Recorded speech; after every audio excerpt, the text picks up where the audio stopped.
Hey guys, நான் ஜெய். இன்றைக்கி நம்ம ஃபோட்டோஷாப்பில் எப்படி ஃபிட்னஸ் ஃப்ளையர் டிசைன் பண்ணுறதுன்னு பார்க்க போகிறோம். அதுக்கு முன்னாடி ப்ராஜெக்ட் ஃபைல் டவுன்லோட் பண்ணிக்கோங்க. லிங்க் டிஸ்கிரிப்ஷனில் இருக்குது. இன்கேஸ் உங்களுக்கு கம்ப்ளீட்டாக டிசைன் பண்ண அந்த .psd ஃபைல் வேணும்னா வீடியோ லைக் பண்ணுங்கள். 100 லைக் ரீச் பண்ணோன்னா டவுன்லோட் லிங்க் நானே தரேன். ஃபைன், ஸ்டார்ட் பண்ணலாமா? ஃபர்ஸ்ட் நீங்கள் டவுன்லோட் பண்ண ஃபோல்டரில் போய் PSD ஃபைலை ஃபோட்டோஷாப்பில் ஓப்பன் பண்ணிக்கோங்க. இது டிசைன் ரெடி ஃபைல் தான், சைஸ் A4. நான் கலர் பேலட் கொடுத்துருக்கேன். இந்த டிசைனில் நம்ம யூஸ் பண்ண போகிற கலர்ஸ். இப்போ நெக்ஸ்ட் ஸ்டெப் வந்து நம்ம பேக்ரவுண்ட் இமேஜை உள்ளே கொண்டாந்துக்கலாம். பேக்ரவுண்ட் ஃபோல்டர் போய்க்கோங்க. இப்போ டவுன்லோட் பண்ண ப்ராஜெக்ட் ஃபைலில் போய் பேக்ரவுண்ட் இமேஜை ட்ராக் அண்ட் ட்ராப் பண்ணுங்கள். ஃப்ரீ ட்ரான்ஸ்ஃபார்ம் டூல் எனேபிள் பண்ணி அதை ரீசைஸ் பண்ணிக்கோங்க. Shortcut Ctrl+T. ஃபைன். நெக்ஸ்ட் வந்து நான் இதோட ஒப்பாசிட்டி வந்து 50 அப்படின்னு கம்மி பண்ணிக்கிறேன். நெக்ஸ்ட் நம்ம மாடல் இமேஜ் உள்ளே கொண்டு வர போகிறோம். அதுக்கு வந்து இமேஜ் ஃபோல்டர் போய்க்கோங்க. ஒரு நியூ லேயர் ஒன்று க்ரியேட் பண்ணிக்கோங்க. ப்ராஜெக்ட் ஃபைலில் போய் மாடல் இமேஜை ட்ராக் அண்ட் ட்ராப் பண்ணிக்கோங்க. வேணா நீங்கள் உங்களோட இமேஜ் கூட யூஸ் பண்ணிக்கலாம். அதை நான் free transform tool Ctrl+T enable பண்ணி அதை ரீசைஸ் பண்ணிக்கிறேன். அதை ரைட் சைடில் இப்படி ப்ளேஸ் பண்ணிக்கிறேன். நெக்ஸ்ட் டிசைன் ஃபோல்டர் போய் ஒரு நியூ லேயர் ஒன்று க்ரியேட் பண்ணிக்கோங்க. கலர் பேக்கரில் போய் ப்ளூ கலர் இந்த மாதிரி சாம்பிள் பண்ணி எடுத்துக்கோங்க. நெக்ஸ்ட் ஷேப்ஸ் டூலில் போய் ரெக்டாங்கிள் டூல் எடுத்துக்கோங்க. ஃபில் எனேபிள் பண்ணியிருக்கான்னு பார்த்துக்கோங்க. ஸ்ட்ரோக் டிசேபிள் பண்ணிக்கோங்க. இப்போ ஷிஃப்ட் கீ ஹோல்ட் பண்ணிட்டு ஒரு பர்ஃபெக்டான ஸ்கொயர் ஒன்று க்ரியேட் பண்ணிக்கோங்க இந்த மாதிரி. இப்போ ஃப்ரீ ட்ரான்ஸ்ஃபார்ம் டூல் எனேபிள் பண்ணி Ctrl+T அதை 45 டிகிரி ரொட்டேட் பண்ணிக்கோங்க இந்த மாதிரி. அதை நான் இங்கே ப்ளேஸ் பண்ணிக்கிறேன்.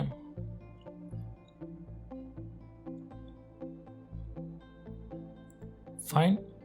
நெக்ஸ்ட் வந்து நான் இதோட டூப்ளிகேட் காப்பி ஒன்று க்ரியேட் பண்ண போகிறேன். Ctrl+J கொடுத்து அது கீழே கொண்டாந்துக்கிறேன். அதோட தம்ப்நெயிலை கிளிக் பண்ணி கலரை வந்து எல்லோன்னு மாற்றிக்கிறேன். இப்போ free transform tool Ctrl+T enable பண்ணி அதை ரீசைஸ் பண்ணிக்கிறேன்.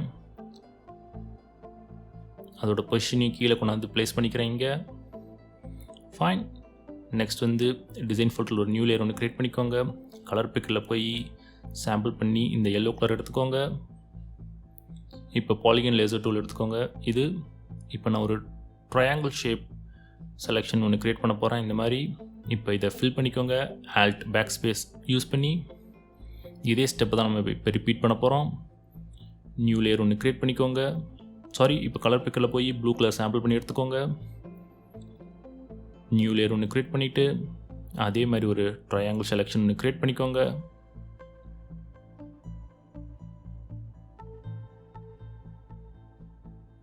அதையும் நான் ஃபில் பண்ணிக்கிறேன் Alt பேக் யூஸ் பண்ணி. ஃபைன். நம்ம இப்போ டிசைன் பார்ட் கம்ப்ளீட் பண்ணியாச்சு. நெக்ஸ்ட் நம்ம டெக்ஸ்ட் கண்டென்ட் ஆட் பண்ண போகிறோம். எல்லா ஃபோல்டரையும் க்ளோஸ் பண்ணிக்கோங்க. டெக்ஸ்ட் ஃபோல்டரை போய் ஒரு நியூ லேயர் ஒன்று க்ரியேட் பண்ணிக்கோங்க. கலர் பிக்கரில் போய் Black கலர் எடுத்துக்கோங்க. நான் யூஸ் பண்ணுற ஃபாண்ட் வந்து லிங்க் டிஸ்கிரிப்ஷனில் கொடுக்குறேன், வேணால் டவுன்லோட் பண்ணிக்கோங்க. ஃப்ரீ ஃபாண்ட் தான். நான் சைஸ் 85 வச்சு டெக்ஸ்ட் டூல் எடுத்து என்னோடய ஸ்டூடியோ நேம் வந்து டைப் பண்ணிக்கிறேன். டூப்ளிகேட் காப்பி ஒன்று க்ரியேட் பண்ணிக்கிறேன். Ctrl+J கொடுத்து அதை இங்கே ப்ளேஸ் பண்ணிக்கிறேன். அடுத்து இன்னொரு ஃபாண்ட் லேட்டோ ஃபாண்ட் யூஸ் பண்ணி என்னோடய மற்ற டெக்ஸ்ட் கண்டென்ட் நான் டைப் பண்ண போகிறேன். சைஸ் 15 வச்சுக்கிறேன். இந்த ஃபாண்ட்டும் ஃப்ரீ ஃபாண்ட் தான், நான் லிங்க் டிஸ்கிரிப்ஷனில் கொடுக்குறேன், வேணால் டவுன்லோட் பண்ணிக்கோங்க. ஃபைன். நெக்ஸ்ட் அகெயின் சேம் தான், நான் ரிப்பீட் பண்ண போகிறேன். என்னோடய டெக்ஸ்ட் கண்டென்ட் ஆட் பண்ண போகிறேன். முன்னாடி ஹெடருக்கு யூஸ் பண்ண அதே ஃபாண்ட்டை யூஸ் பண்ணி சர்வீஸ்னு டைப் பண்ணிக்கிறேன். அடுத்து புல்லட் பாயிண்ட்ஸ் ஆட் பண்ண போகிறேன். இது வந்து 3 டூப்ளிகேட் காப்பி நான் க்ரியேட் பண்ணிக்கிறேன். Ctrl+J கொடுத்து ஃபைன். இப்போ நான் வந்து இதை எடிட் பண்ணிக்கிறேன் அந்த டெக்ஸ்ட்லாம். நெக்ஸ்ட் வந்து காண்டாக்ட் டீட்டெயில்ஸ் ஆட் பண்ண போகிறேன். ஃபைன். இப்போ நம்ம டெக்ஸ்ட் பார்ட் கம்ப்ளீட் பண்ணியாச்சு.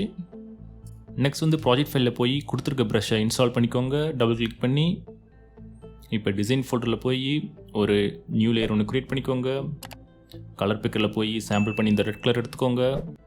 இப்போ ப்ரஷ் டூல் எனேபிள் பண்ணி நம்ம இன்ஸ்டால் பண்ண ப்ரஷ்ஷை செலக்ட் பண்ணிக்கோங்க. அதில் வந்து நான் +2 அப்படின்ற இந்த ப்ரஷ்ஷை செலக்ட் பண்ணிக்கிறேன். சைஸை லிட்டில் பிட் இன்க்ரீஸ் பண்ணி கீழே ஒரு கிளிக் கொடுங்க. ஸோ நம்மளுக்கு ஒரு அப்ஸ்ட்ராக்ட் டிசைன் ஒன்று கிடைக்கும். அதே அடுத்த ஸ்டெப் அதே தான் நான் ரிப்பீட் பண்ண போகிறேன். +3 அப்படின்ற அந்த ப்ரஷ்ஷை செலக்ட் பண்ணி இங்கே ஒரு கிளிக் கொடுத்துக்கிறேன்.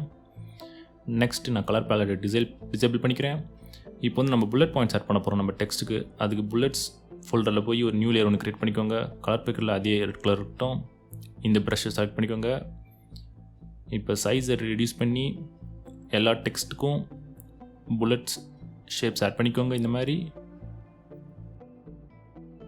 நெக்ஸ்ட் வந்து நம்ம க்ளோ எஃபெக்ட்ஸ் ஆட் பண்ண போகிறோம். அதுக்கு டிசைன் ஃபோல்டரில் போய் ஒரு நியூ லேயர் ஒன்று க்ரியேட் பண்ணிக்கோங்க. அதை க்ளோ அப்படி நேம் பண்ணிக்கோங்க. நம்ம இதோட பிளெண்டிங் மோடை வந்து கலர் டாட்ஜ்னு மாற்றிக்கலாம். இப்போ கலர் பிக்கரில் போய் ஒரு பிரைட் எல்லோ கலர் எடுத்துக்கோங்க. இந்த கலர் ஓகே கொடுத்துட்டு இப்போ ப்ரஷ் டூல் எடுத்துக்கோங்க. அதில் சாஃப்ட் ரவுண்ட் ப்ரஷ் எடுத்துக்கோங்க. இது இப்போ சைஸ் உங்களுக்கு வேணுங்கிற அளவுக்கு இன்க்ரீஸ் பண்ணி ஒரு கிளிக் கொடுத்தீங்கன்னா நம்மளுக்கு இந்த மாதிரி ஒரு க்ளோ எஃபெக்ட் கிடைக்கும்.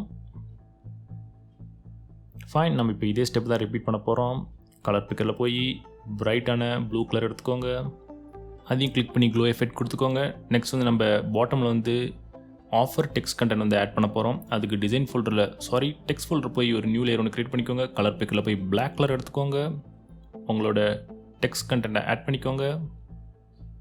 ஃபைன், நம்ம இப்போ ஆல்மோஸ்ட் கம்ப்ளீட் பண்ணியாச்சு. ஃபைனல் ஸ்டெப்பாக எல்லா லேயரையும் ஒரு சிங்கிள் லேயராக மெர்ஜ் பண்ண போகிறோம். நான் கீபோர்ட் ஷார்ட்கட் யூஸ் பண்ணுறேன். Alt Shift Control E. நீங்கள் அதை மேனுவலாக பண்ணால் கூட ஃபில்டர் போய்க்கோங்க, லேயர் போய்க்கோங்க. அதில் மெர்ஜ் விசிபிள்னு இருக்கும். அதை Alt கீ ஹோல்ட் பண்ணிட்டு கிளிக் பண்ணிங்கன்னா உங்களுக்கு எல்லா லேயரும் ஒரு சிங்கிள் லேயராக மெர்ஜ் ஆகிடும். நெக்ஸ்ட் வந்து ஃபில்டர் போய்க்கோங்க, கேமரா ஃபில்டர் போய்க்கோங்க. அதில் கலர்ஸ்லாம் லிட்டில் பிட் என்ஹான்ஸ் பண்ணுங்கள். ஸோ தட் உங்களோட ஃப்ளையர் வந்து கொஞ்சம் பார்க்க வைப்ரண்ட் அண்ட் கலர்ஃபுல்லாக இருக்கும். இப்போ ஓகே கொடுத்துக்கோங்க. நம்மளோட டெம்ப்ளேட் ரெடி. ஃபைனல் ஸ்டெப்பாக ஃபைல் போய்க்கோங்க, சேவ் as செலக்ட் பண்ணிக்கோங்க. ஃபைல் ஃபார்மேட்டில் PDF, JPEG, PNG எது வேணாலும் செலக்ட் பண்ணி சேவ் கொடுத்தீங்கன்னா உங்களோட ஃப்ளையர் பிரிண்ட் பண்ண ready. So that's it guys. இந்த வீடியோ உங்களுக்கு யூஸ்ஃபுல்லாக இருந்திருக்கும்னு நினைக்கிறேன். மறக்காமல் வீடியோவை லைக் பண்ணுங்கள். இந்த மாதிரி இன்ட்ரெஸ்டிங்கான டியூட்டோரியல்ஸ் பார்க்க சேனல் சப்ஸ்கிரைப் பண்ணிக்கோங்க. மறக்காமல் என்னோட மற்ற வீடியோஸ் கூட செக் பண்ணி பாருங்கள். வீடியோ பார்த்ததுக்கு நன்றி. Take care.